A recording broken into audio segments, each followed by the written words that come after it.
Hi friends, Ammu cooking 360 சேனலில் இன்றைக்கி சூப்பரான மசால் வடைங்க. மசால் வடை எப்பவுமே கடலைப்பருப்பில் தான் செய்வோம். இன்றைக்கி வித்தியாசமாக கடலைப்பருப்பில் செய்யலைங்க. இது எந்த மாதிரியான பருப்புன்னு நான் உங்களுக்கு தெளிவாக சொல்கிறேன். பட்டாணி பருப்பு பார்த்துருக்கீங்களா? பட்டாணி பருப்பில் தாங்க இன்றைக்கி மசால் வடை செஞ்சுருக்கேன். அந்த பட்டாணி பருப்பு இன்றைக்கி எடுத்து 1 மணி நேரம் ஊற வச்சுருக்கேங்க. இதான் மெஷர்மெண்ட் கப்பு. இதால் 1.5 கப்பு எடுத்து 1 மணி நேரம் ஊற வச்சு தண்ணி வடிகட்டி எடுத்துட்டேன்.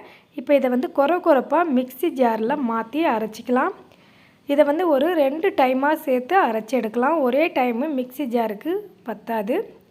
அதனால் கொஞ்சம் கொஞ்சமாக அரைச்சி எடுத்துக்கலாம். நல்லா கொரப்பாக எடுத்துட்டேங்க. தண்ணி சுத்தமாக இல்லாமல் சேர்த்துக்கோங்க. இப்போ இதை இந்த பாத்திரத்தில் மாற்றிடுவோம். இந்த பாத்திரத்தில் மாற்றிட்டு இருக்கிற அந்த பருப்பையுமே இன்னும் ஒரு டைமு போட்டு கொரப்பாக அரைச்சி எடுத்து இதில் சேர்த்துருவோம். இப்போ அதுவும் நல்லா சேர்த்தாச்சுங்க. அரைச்சி கடலைப்பருப்பில் அரைக்கிறத விட இந்த பட்டாணி பருப்பில் வடை மாவு அரைச்சிங்கன்னா இன்னும் நல்லா இருக்குங்க. இதுக்கு ஒரு 4லேருந்து 5 பச்சை மிளகாய் எடுத்து பொடியை நறுக்கி சேர்த்துருக்கேன். காரம் எந்த அளவுக்கு தேவையோ அந்த அளவுக்கு சேர்த்துக்கோங்க. கருவேப்பிலை ஒரு 10 கருவேப்பிலை எடுத்து பொடியை நறுக்கி சேர்த்துருக்கேன். ஒரு 3 கொத்து அளவுக்கு கொத்தமல்லி தழை எடுத்து பொடியை நறுக்கி இதோட சேர்த்துக்கலாம். ஒரு பெரிய வெங்காயம், பல்லாரி வெங்காயம் எடுத்து பொடியை நறுக்கி இதோடைய சேர்த்துக்கோங்க. இப்போ இது எல்லாமே சேர்த்தாச்சுங்க. இந்த கார்ன்ஃப்ளவர் மாவு ஒரு 1.5 ஸ்பூன் அளவுக்கு இதில் சேர்த்துக்கோங்க. இந்த கார்ன்ஃப்ளவர் மாவு சேர்த்து மசால் வடை செய்யும்போது நல்லா முறுமுறுப்பு தன்மை இருக்கும். இதுக்கு தேவையான அளவுக்கு சால்ட்டு சேர்த்துக்கோங்க. சேர்த்துட்டு இப்போ இது எல்லாமே மிக்ஸ் ஆக்கிக்கலாம். நல்லா பிசைஞ்சாச்சுங்க. இதில் உப்பு போதுமான்றதை நீங்கள் நல்லா உப்பு பார்த்துக்கோங்க. உப்பு லைட்டாக தூக்கலாக இருந்தால் தாங்க மசால் வடை நல்லா டேஸ்ட் கொடுக்கும். இப்போ இது நல்லா பிசைஞ்சாச்சு. இப்போ இந்த வடையை தட்டுறதுக்கு அடுப்பு பற்ற வச்சு எண்ணெய் ஊற்றி கடாயில் காய விட்டுருவோம். இப்போ நல்லா எண்ணெய் காஞ்சிட்ருக்குங்க. இரும்பு கடாயில் தான் எண்ணெய் காய வச்சுருக்கேன். இப்போ கை வச்சு பார்த்தா தெரியுங்க சூடு வந்திருக்கான்ட்டு. நல்லா சூடானதும் இந்த மாதிரி கையில் உள்ளங்கையில் கொஞ்சமாக தண்ணி தொட்டுட்டு ஒரு சின்ன உருண்டை எடுத்து இந்த மாதிரி தட்டிக்கோங்க. நைஸாக தட்டலாங்க. இதே மசால் வடையில் நைஸாக தட்டுறதுக்கு வராது. இந்த பட்டாணி பருப்பில் எவ்வளோ நைஸாக வேணுமோ அந்த அளவுக்கு தட்டலாங்க. இந்த மாதிரி தட்டி ஒன்றா சேர்த்துருங்க.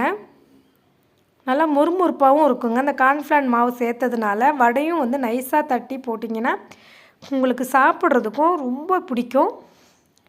இப்போ செவந்ததை மட்டும் திருப்பி போட்டு நல்லா வெந்ததும் இதை எடுத்து வேறு ஒரு பாத்திரத்தில் எண்ணெய் வடியட்டணும்.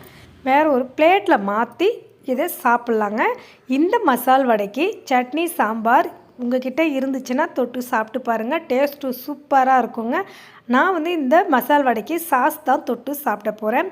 எனக்கு ரொம்ப பிடிக்குங்க சாட்ஸு. இப்போ பாருங்கள் வடையை புட்டால் இவ்வளோ மேலே கிரிப்ஸாகவும் இருக்கும், உள்ளே நல்லா சாஃப்டாக இருக்குங்க. இந்த பட்டாணி பருப்பில் செய்த வடைன்னு சொல்லவே மாட்டாங்கங்க. அப்படியே மசால் வடை மாதிரியே இருக்கும். நீங்களுமே ஒரு முறை ட்ரை பண்ணி பாருங்கள். பட்டாணி பருப்பு இருக்கிறதுல விலையும் கம்மிங்க. வாங்கி செஞ்சு பாருங்கள். இந்த மசால் வடை டேஸ்ட் எப்படி வந்ததுன்னு உங்களுடைய ஃபீட்பேக்கை வீடியோ கீழே கமெண்ட் பண்ணுங்கள். இந்த வீடியோ பிடிச்சிருந்தா லைக் பண்ணுங்கள். இந்த வீடியோவை நிறைய பேருக்கு ஷேர் பண்ணுங்கள். நீங்கள் கொடுக்குற லைக்கில் தாங்க நான் அடுத்தடுத்த வீடியோ இன்ட்ரெஸ்டிங்காக போட்டுக்கிட்டே இருக்க முடியும். இந்த மாதிரியான விதவிதமான ரெசிபியை நீங்களும் தெரிஞ்சுக்கணுன்னா இந்த சேனலை சப்ஸ்கிரைப் பண்ணலன்னா சப்ஸ்கிரைப் பண்ணி பெல் ஐக்கான் கிளிக் பண்ணி ஆள் கொடுத்துருங்க. இந்த மாதிரி விதவிதமான டேஸ்டான வீடியோவோட அடுத்த வீடியோவில் மீண்டும் சந்திக்கலாம். நன்றி, வணக்கம்.